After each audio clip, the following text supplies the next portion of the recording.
Emanuela stood at the head of her long dining table, watching the steam rise from dishes she had spent 2 full days preparing. Her sister, Dorcas, sat comfortably at the other end with her 6-month-old baby resting in her arms. As the room buzzed with family chatter, Dorcas suddenly lifted her chin and said loudly, "We need to talk about living arrangements." Her voice sliced through the warmth instantly. Emanuela set the gravy boat down slowly and asked, "What living arrangements?" Dorcas pointed toward the corner where Emanuela's 7-year-old twins played quietly and said, "Your apartment situation, obviously." Before Emanuela could speak again, Dorcas continued, "My baby needs proper space, a real nursery, room to grow. Your apartment has 2 bedrooms. That works perfectly." Emanuela blinked. "2 bedrooms for me and my kids," she replied calmly. Their mother nodded in agreement with Dorcas. "Your children are older, Emanuela. They can share 1 room." Emanuela shook her head slowly. "Emma and Noah have their own small rooms. It's the only private space they have." Her brother Mark smirked across the table. "Come on, Emanuela, be reasonable. Your kids are in school all day anyway. What do they need 2 rooms for?" Dorcas leaned forward, her tone growing sharper. "Besides, you've been living basically rent-free just because you help the landlord with bookkeeping. That's not fair to the rest of us." Emanuela sighed. "I pay rent, Dorcas." Dorcas waved her hand dismissively. "Barely anything, I'm sure. The point is, my baby deserves better than what we currently have. And you're hoarding space." Emanuela stared at her. "Hoarding," she repeated quietly. Aunt Marie jumped in. "Dorcas has a point, Emanuela. Babies need equipment. Cribs, changing tables, monitors. Where is she supposed to put all that?" Dorcas answered quickly. "In the nursery. The room you're not using properly." Then Dorcas reached into her bag and pulled out a document. "My lawyer prepared something simple," she said, sliding it across the table. "It gives you a month to move your kids into 1 room. I'll take over the 2nd bedroom and pay you a fair price." Manuela almost laughed. "You want to rent my daughter's bedroom?" Dorcas nodded confidently. "It's what's best for my child. Something you'd understand if you cared about what children really need." Emanuela's twins had stopped playing and were listening anxiously. "Mom," Emma whispered, "do I have to give up my room?" Emanuela rested her hand gently on her shoulder. "No, sweetheart. You don't." Emanuela returned to the table and picked up the document, reading the detailed terms. Measurements, proposed charges, even paint color requirements. "You've put a lot of thought into this," she said. Dorcas smiled proudly. "I'm thorough.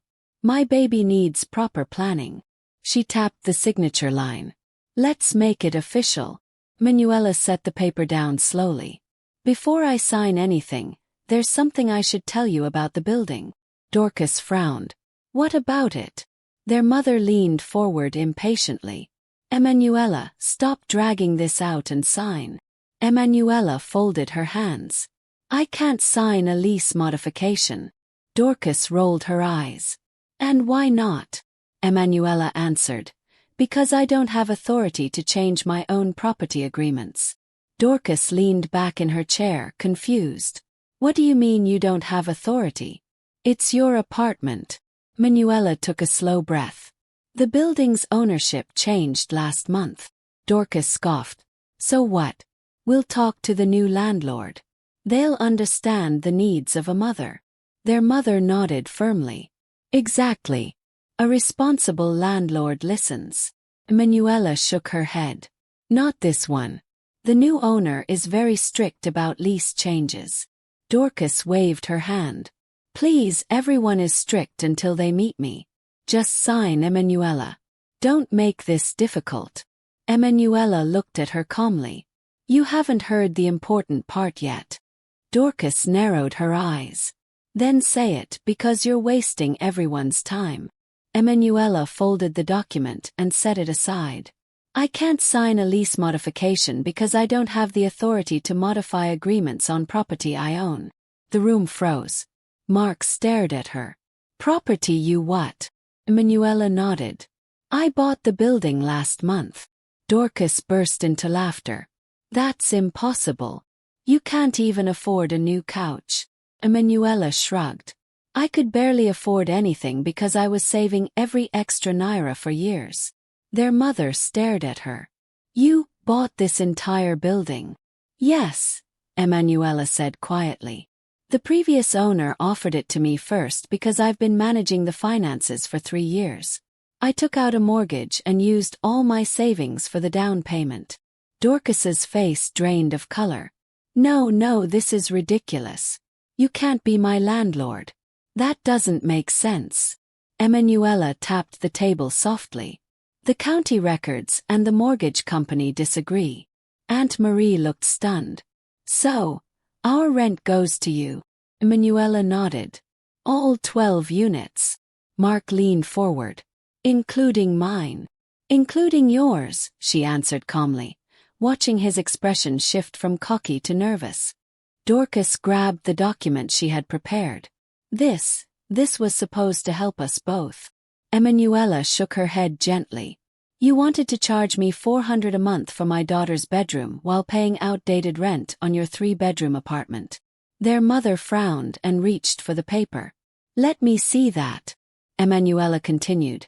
Your rent is far below market rate because your lease was signed 3 years ago. But every unit, including yours, must be brought back up to fair market value when leases renew. Dorcas's voice trembled. You wouldn't raise my rent. You wouldn't do that to family. I'm not doing anything unfair, Emanuela replied calmly. The building needs repairs. A new roof alone will cost millions. Electrical work, hallway lighting, exterior updates, they all need money. I can't keep the building running on old rent prices. Mark swallowed. What about my lease? Yours renews in April, Emanuela answered.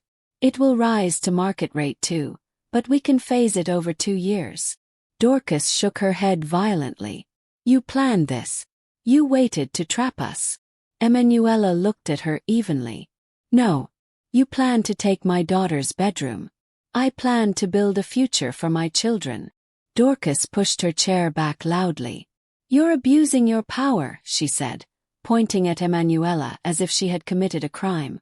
Emanuela stayed calm. I'm following the law, Dorcas. Everyone gets the same treatment. Their mother crossed her arms. But family should get special consideration. Emanuela nodded politely. And you do.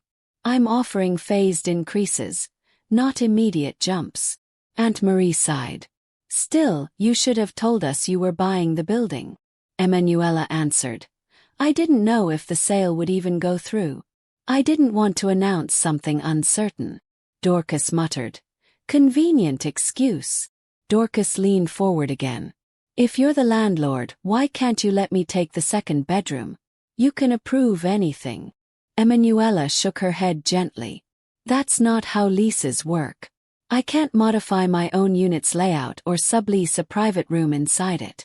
It's legally separate from yours. Dorcas scowled. Then change the rules. Emanuela replied.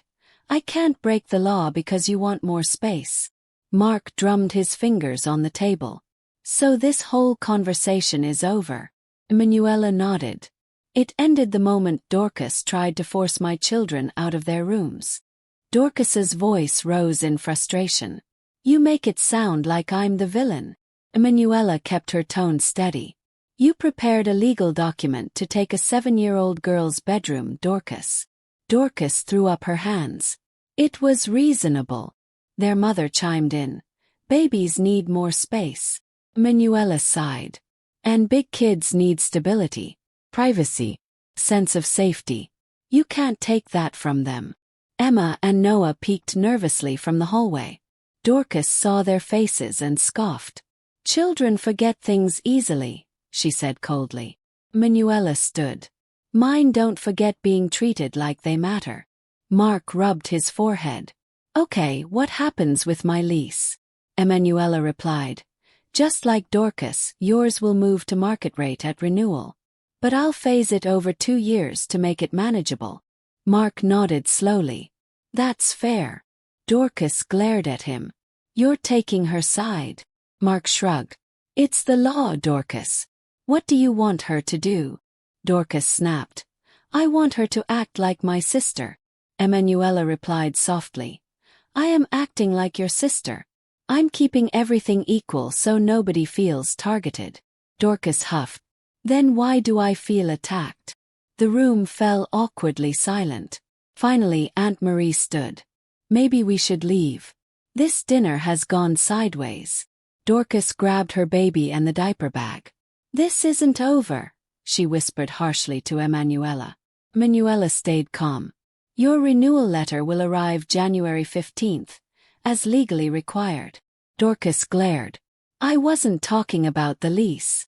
Emanuela answered quietly. I was. When they reached the door, Noah tugged Emanuela's sleeve. Mom, is Aunt Dorcas going to be mad forever? Emanuela stroked his hair gently. People calm down when the truth settles. After everyone left except Mark, he leaned back in his chair. So, you really bought the place? Emanuela nodded. Mortgage documents are in my office if you want to see them. Mark looked embarrassed. I used to tease you about your job. I didn't know you were saving so aggressively. Emanuela smiled faintly. Yeah. People usually see only the outside. Mark sighed. And now Dorcas will think you did this to get revenge. Emanuela shook her head. I didn't. I just wanted stability for my kids. Owning the building guarantees we won't be pushed around. Their mother still sat at the table, stunned. Emanuela, we thought you were struggling. Emanuela nodded. I was. But struggling doesn't always mean failure. It can mean sacrifice. Her mother looked down. We judged you wrongly. Emanuela replied gently. You assumed the worst because I wasn't flashy. But I was working hard. Her mother whispered. Dorcas is going to suffer with this rent increase. Emanuela answered. She'll adjust. She wanted to charge me $400 for a single room. This is simply fairness. Her mother said nothing more. Later that night, Emanuela found Emma and Noah pretending to watch TV. Emma asked nervously, Are we keeping our rooms? Emanuela knelt beside them. Yes, sweetheart. Nobody is taking your room. Noah crossed his arms. But Aunt Dorcas said we were selfish. Emanuela kissed his forehead. Wanting your own space is not selfish. It's normal. Emma wrapped her arms around her mother. You were quiet the whole time they talked. Emanuela smiled softly. Sometimes being quiet is stronger. I knew something they didn't know. Noah whispered. That you own the building. Yes, Emanuela said. I didn't need to shout because the truth was already on my side. Emma nodded slowly. So, you had the real power. Emanuela chuckled softly. Something like that. The next morning her phone buzzed non-stop. First Dorcas, then their mother, then Aunt Marie. Emanuela ignored the calls as she made breakfast for the twins. By noon, Dorcas had sent 4 long messages. Angry, defensive, then pleading. The last one read, Can we talk like adults? Emanuela replied with one sentence. Lease matters go through the management office, as stated in your contract. Dorcas responded within minutes. You are the management office. Emanuela answered calmly. Yes. And business and family must remain separate. 3 days later, Dorcas's lawyer sent a formal letter asking for lease modification discussions. Emanuela forwarded it to her own lawyer, who replied politely that single-room subleases inside multi-room units were not legally viable. Dorcas then tried calling again. Emanuela let it ring. The silence spoke for her. Christmas arrived with tension so thick that even the children felt it. Dorcas barely said 3 words to her. During Christmas dinner, their mother kept throwing pointed comments across the table. Family should help family, she muttered again and again. Emanuela finally replied. You applauded Dorcas when she tried to take Emma's room. Her mother stiffened. That was different. Emanuela asked calmly. How? Her mother opened her mouth, but no explanation came out. Dorcas looked away, pretending to fix her baby's bib. Noah whispered, "Mom, can we go home?" Emanuela nodded. "Yes, boys. We're leaving soon." The holiday felt more like a courtroom than a family gathering. On February 1st, Emanuela sent out the lease renewal letters. Dorcas's new rate was $2,100 monthly, phased over 2 years. It was still below market value. Within minutes, Dorcas called. "I can't afford this." Emanuela replied, "You can't afford the full market rate of $2,300. This is a family discount." Dorcas snapped. "Some discount. $500 more over 2 years." Emanuela asked, "Weren't you planning to charge me $400 for a single bedroom?" Silence. Dorcas breathed sharply. "That's not the same." Emanuela answered, "It's math, Dorcas. And fairness. What if I really can't pay?" Dorcas asked quietly. Emanuela softened her tone. "Then we discuss options. Maybe a smaller apartment when one opens, maybe a payment plan. But those are business discussions, not personal wars." Dorcas muttered, "You sound like a banker." Emanuela laughed. "Landlord and accountant. Close enough." Dorcas didn't laugh back. She hung up instead. 2 weeks later she signed the renewal. So did Mark, Aunt Marie, and all the other tenants. Some complained lightly, but none moved out. They knew finding affordable housing in that neighborhood was nearly impossible. Construction work began in March. A new roof was installed over 3 noisy weeks. Tenants complained daily, until the next rainstorm passed without a single leak. "Okay, maybe the noise was worth it," Mark admitted one afternoon. Next came electrical upgrades. Dorcas protested loudly when she learned her unit would be last. Emanuela calmly explained, "That means you'll have the longest period without construction noise." Dorcas paused, then begrudgingly accepted. Even she couldn't argue with less disturbance. Emanuela coordinated everything: emails, contractor schedules, material orders, while still caring for her twins every evening. By early summer, the building looked refreshed. Fresh paint brightened the exterior. New hallway lighting made the evenings safer. Tenants who once complained about every small issue now stopped Emanuela in the hallway to say thank you. Even Dorcas, though still stiff around her, admitted quietly one day, "The improvements look good." Emanuela nodded politely. "Thank you." There were no warm smiles exchanged, but there was peace. Emma's room remained unchanged. Pale yellow walls, star stickers on the ceiling, the same cozy vibe she loved. Noah's blue space-themed room stayed untouched as well. Emanuela spent her evenings reviewing finances at her kitchen table. The increased rent helped cover the mortgage comfortably. Every calculation reminded her that the sacrifices she made for years were worth it. One night, Noah climbed into her lap with his workbook. "Mom, why did Aunt Dorcas want my room?" Emanuela wrapped her arm around him. "She thought babies need more space. But she forgot big kids have needs too." Noah rested his head on her shoulder. "I'm happy you didn't yell." Emanuela smiled. "I didn't need to. Power isn't loud. It's knowing the truth." Dorcas slowly adjusted to the reality of having Emanuela as her landlord. At family events she kept her distance.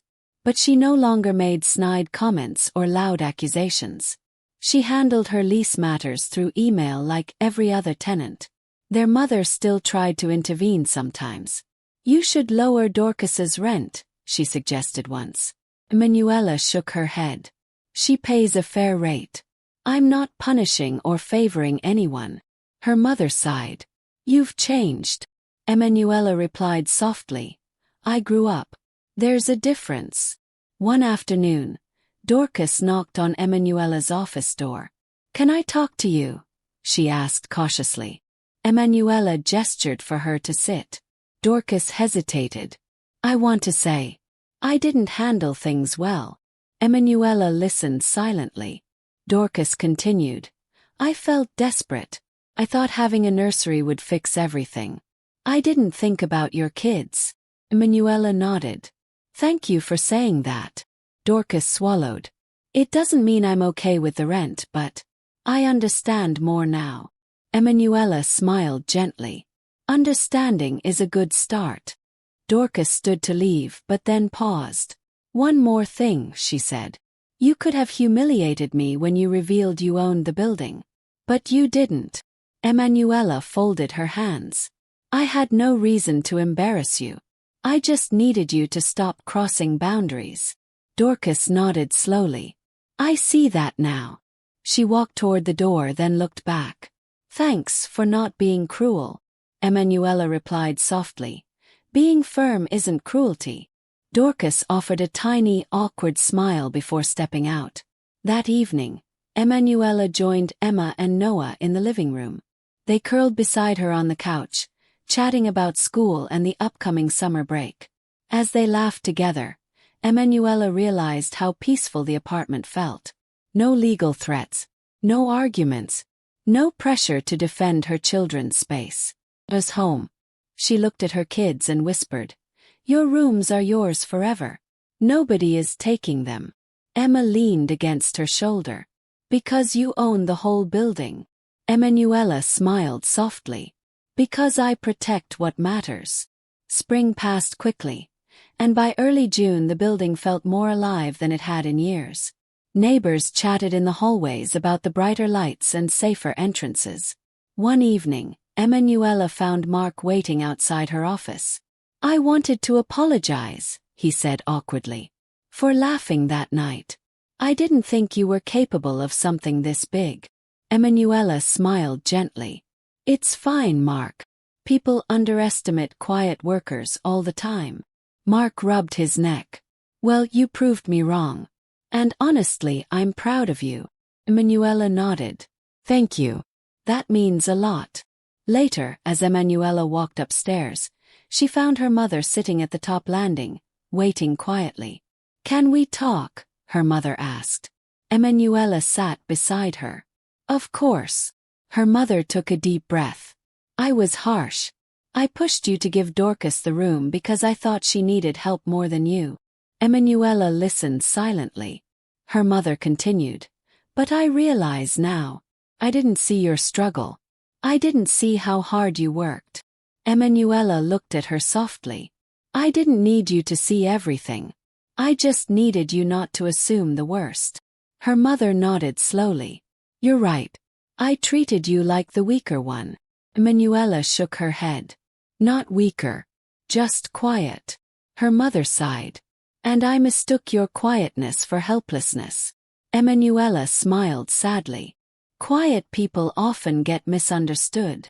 Her mother touched her arm gently. I'll do better. Emanuela replied. That's all I want. After a long pause, her mother added. By the way, the building looks beautiful now. You're doing a wonderful job. Emanuela's eyes softened. Thank you, Mom.